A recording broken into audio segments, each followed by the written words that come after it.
This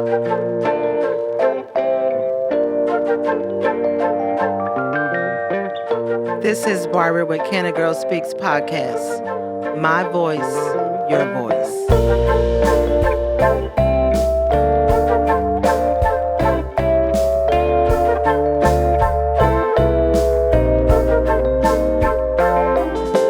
Good evening, everybody. This is Barbara with the Cana Girl Speaks podcast, and I am so excited to be recording on this evening. Actually, this is the day that I actually officially retired from my place of employment. So I'm actually excited about it. And so I wanted to bring on this young lady to talk about a special subject that I am very passionate about, the arts. And so I'm going to have her introduce herself. And her name is Deanna. No, Lord have mercy. It's Danielle. Yeah, Danielle. Lord, it's been a long day. It's been a long day, so I'm sorry, people. It's been a long day. It's retirement day. Yeah, it's retirement day. So I had a lot of cake and all that. So well wishes and so anyway.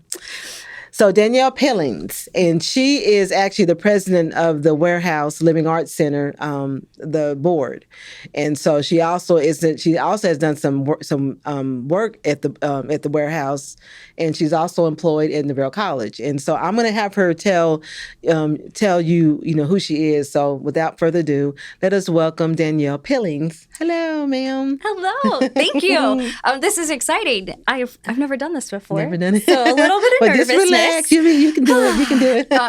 Because you're an actress. You do plays and all that. Yeah. So mom of three. Yeah. Married to my husband for 12 years. We just had our oldest son graduated from high school. So this is a whole new dynamic. But for me personally, I started at the Warehouse Living Arts Center when I was in 4th grade, acting and taking classes down there. And then after, of course, I was in one act play in high school at CHS. And then after graduation, I went to Baylor and I got my undergraduate degree in theater performance and nonprofit management, and did that for a while until children. Yeah. And then moved back to Corsicana and started working at Navarro College. And so I'm a professor there in the communications department, actually, so public speaking primarily. But the exciting thing is I get to be on the board at the Warehouse now. So it's kind of come full circle from being on the stage at one point in time as a child to being able to be a season ticket holder as an adult to being able to serve on the board and in a different capacity and being able to use my undergraduate degree in a different way. Yeah. As well as I work with the Palace, with Leah, and with the Arts Council throughout college. I worked with her. And then also now, even as an adult, go in and help her with some events as she needs me. And so just arts in general have really fed a lot of who I am and where I am as an adult. So I'm getting into the arts. I've always loved the arts. I've always gone to plays, musicals, and all that. And so it's just always been in me. So I've been blessed to be a part of the Warehouse within this past year. So got a chance to really work alongside with her, and also it ended up getting on the board with the Warehouse. And so I wanted to bring Danielle on to talk about the arts and how important it is for the community to be involved, especially our young people, because we want them to know that the arts, it encompasses everything, from, literacy, from stage presence, being, in front of people, as far as that. And so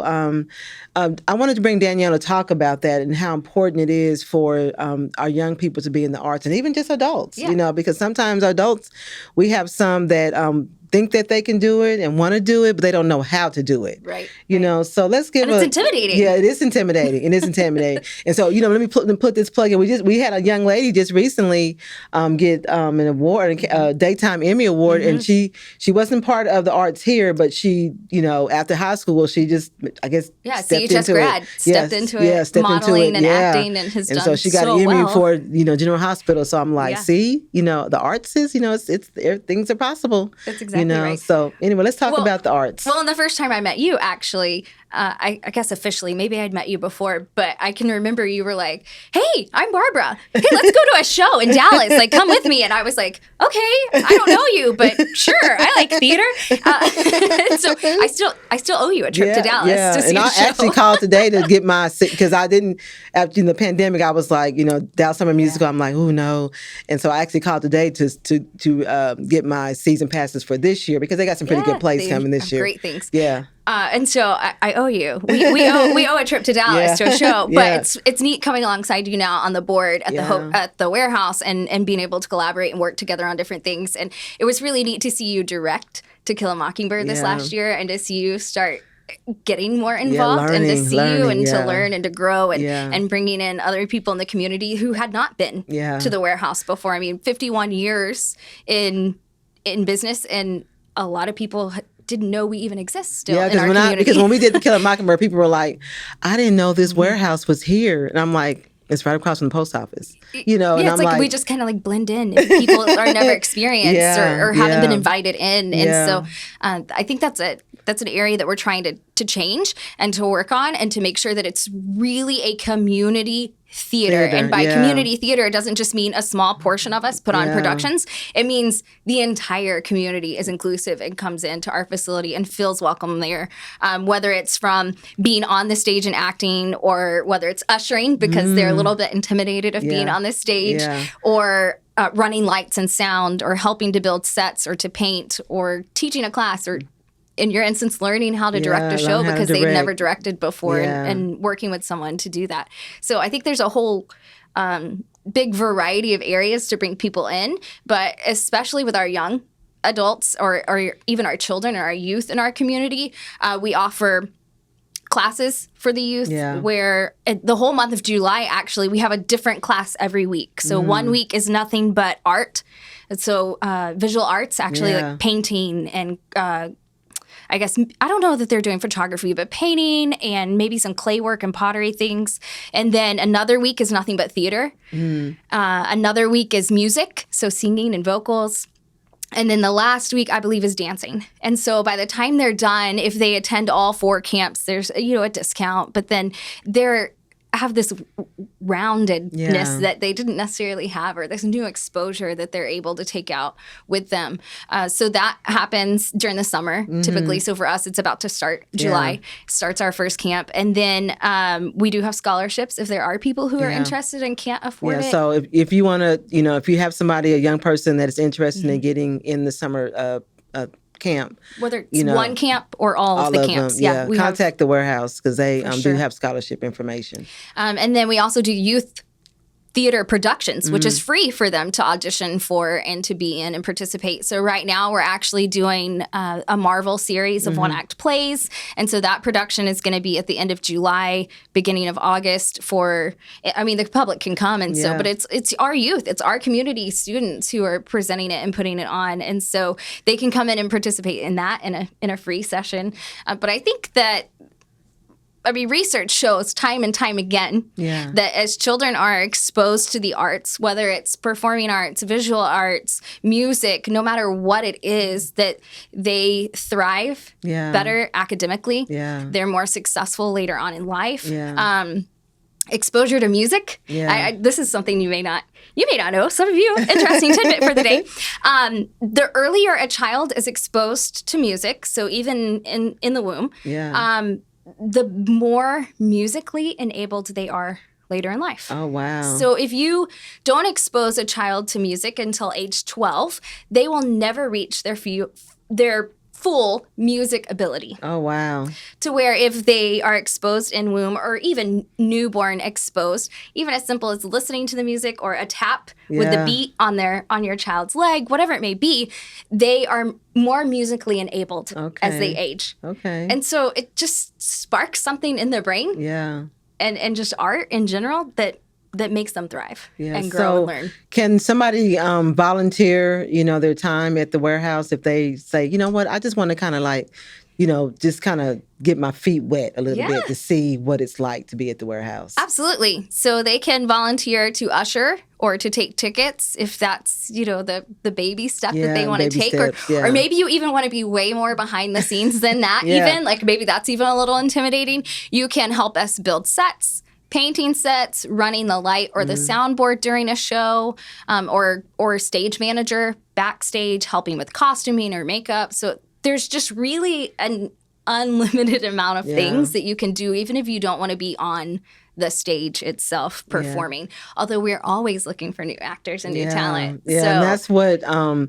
and that's what kind of one of the reasons why I wanted to bring her on, because I want the community to know that, hey, if you think you have that gift or you have a desire to be a part of the arts, be a part of what they're doing at the warehouse, because I enjoy being a part of it. My middle son used to do the best Christmas pageant ever play and all that, so I pushed them into doing stuff like that. And so if you have a daughter or son, or even yourself want to be a part of it, I just say go ahead and do it. Well, me too. Even if you've never acted before, but you just have like this little, like just something driving you inside, like come, audition, learn the process. Or if you have questions about auditions, like that's intimidating, call us. Like one of the board members or John Kaiser, the executive director, we're always more than happy to talk to you. Or if maybe you're nervous and you don't want to try out for it, our next show is our town. You just be an extra. That's right. Just an extra. Or just come and say, you know what? Hey, I'm coming to auditions and I'm not really ready to audition yet. I just want to sit and watch and see what happens and take it in. And then maybe the next show you have a little bit more confidence. And don't you think that our community, I feel like I've just believed that the arts is a big driving big driving force, a brand for our community. If we really promote our community that, hey, we're known for the arts, arts, I think that would be a big thing for new industries, new people coming in, Yeah, our community, we're a small community in Texas, for incomparable to other sizes, and we have $1 million worth of arts on one block in Corsicana. That's just one block in Corsicana. And, that includes the Warehouse Living Arts Center, the Palace Theater, the Navarro Council of the Arts. And what that does not include is the 100 West Artist Residency and the bookshop. So we're talking just in Corsicana, and the Pierce Museum. We're talking millions of dollars of art in our community. The statues around town. The art alley murals that are back in the alley behind the Palace. That's going to be fantastic. Yeah, I think I believe there's 6 up right now. Maybe a 7th in the process, or maybe it's a 6th in the process. I'm sorry. I can't remember exactly, but it's located between Collin and 6th Avenue in the alley that's beside the Palace, and it's really neat to see them and local artists come in. If you just want to come down and just stroll downtown and just kind of pay attention to, like you said, the statues, and then go to the art alley.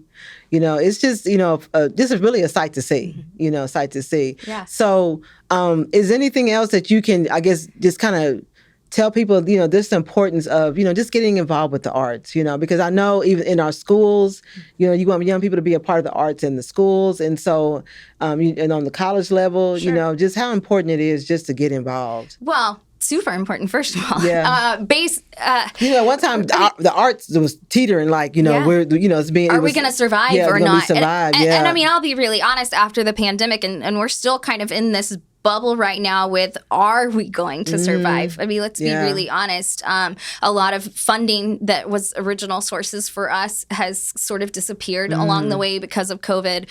And so we have all survived thus far. And thankfully we have a community that has been super supportive of us, and we still need that. So whether it's, the financial contributions of being a donor, or whether it's just buying season tickets, or whether it's buying tickets to the actual productions, like that revenue helps us, or I don't know, someone out there may know of a grant that we could qualify for that maybe we've never considered or knew anything about, just all of those types of ways. So you can get involved that way. You can get involved through being a volunteer, or so. There's a plethora of ways, but I say that if you have children, really bring them. Like, exposing them is the best thing you can do. And even if that means if they don't want to act or they don't want to attend a class, bring them to the shows Yeah. that are child friendly, Yeah. and get them in the doors. And that's, whether it's the Palace, whether it's the warehouse, it doesn't matter. Just bring them in. I see, like, when the Navarro Council of the Arts brings in arts education programming to the schools, the children love it. I mean, to see their faces, sometimes when they come in, they're kind of like, okay, we're here. The school drug us on another trip.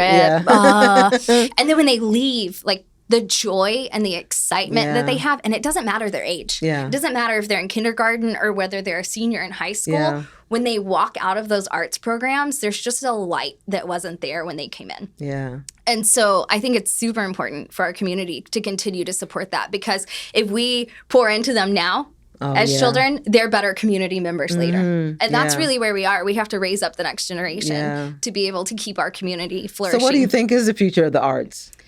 Well, I hope that it continues booming and growing. I mean, I think that it would be a really sad world without art. Yeah, it would. So I really do. Yeah. And so if you haven't, I mean, I know we have our community theater here, but if you haven't gotten a chance to go to the Metroplex, to, now it's called Broadway Dallas, or just even, over in Fort Worth, or even just getting to New York to go on Broadway. I've been there, and just to go see Lion King, it's just, it just gives phenomenal. Oh my goodness, and so, just try to expose yourself to that, whether it's an art gallery or a theater performance. I mean, we have Waco has art galleries. Waco has theater, professional. And that's college why I say theater. I think that our community is starting to grow in that area. And like you said, now that we have 100 West and just different things, I think it'll be a place where people will come to and just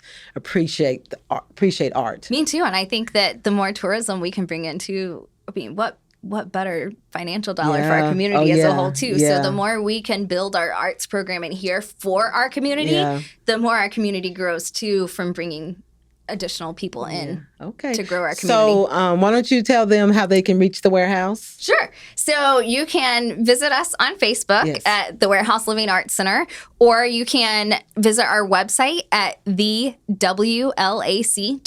Okay. So all of our contact information is in both of those locations, and we would love to see you follow us. Yeah. Y'all come down to the warehouse. Yes, please. Just come to a show. Get involved. Our next show is Over the River, and it is coming up at the end of July. Tickets are on sale now. So so I always give my guests an opportunity to give the shout out. So go ahead and give your shout outs. Oh gosh, I don't know. Shout out to Leah, because Leah Blackard, I called her this morning. I was like, listen, I need you to tell me some of the important things I need to remember, because it's been a while since I've had to talk about the past. And to John Kaiser, of course, as he runs the warehouse, and Kyle and Alicia, Dr. Harris at 100 West. I just Dr. Shelley O'Neill at the college. Man, they're the ones some good that people. We have some great people. They're the Yes. ones who are on the ground. I mean, just making it run every day. I can't wait to Dr. O'Neill's the play that she wrote. Oh yes, it's she coming writes up. fabulous stuff. And that's the other thing. We have writers in this community, y'all that are writing great plays and books. Breakfast is coming. Is coming. Keep on the lookout. That's a local playwright who's award winning.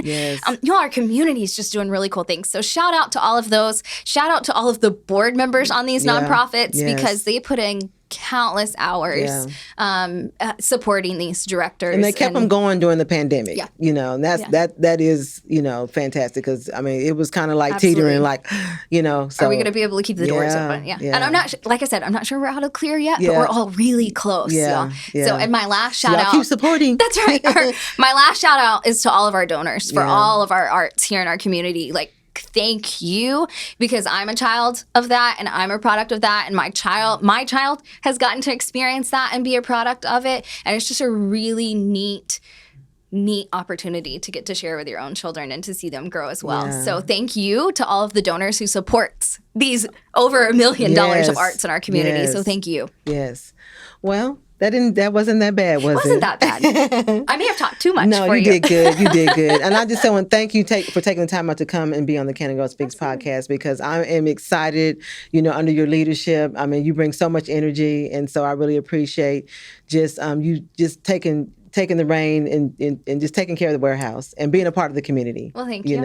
Thank and, you for that. You're so sweet. Tell me a little bit about your daughter now. You got to say something about your daughter and her little endeavor. Yeah, you got to mention that. That's some good news, right? So my daughter, the theater child that she was, has kind of put plays on the back burner right before COVID, but has entered the pageant world. Yeah. And so she is currently the Junior Miss Lone Star State title holder. Ooh. And whew, y'all, this has been a learning experience for us, a whole new world.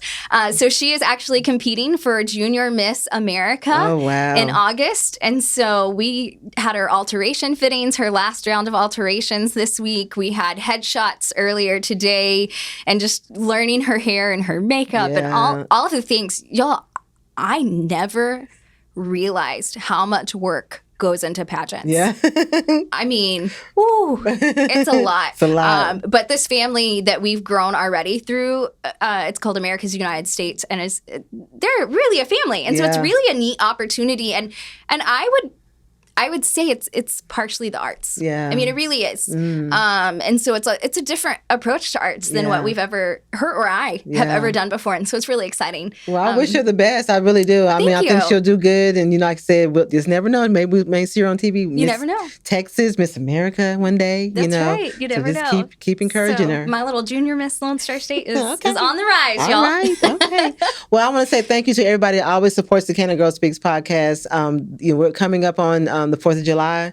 So we want to say, happy birthday, America, and say thank you for, just be safe and and enjoy your family, because that's what it's about. Enjoy your family and just have a good week and a good weekend. Thank you.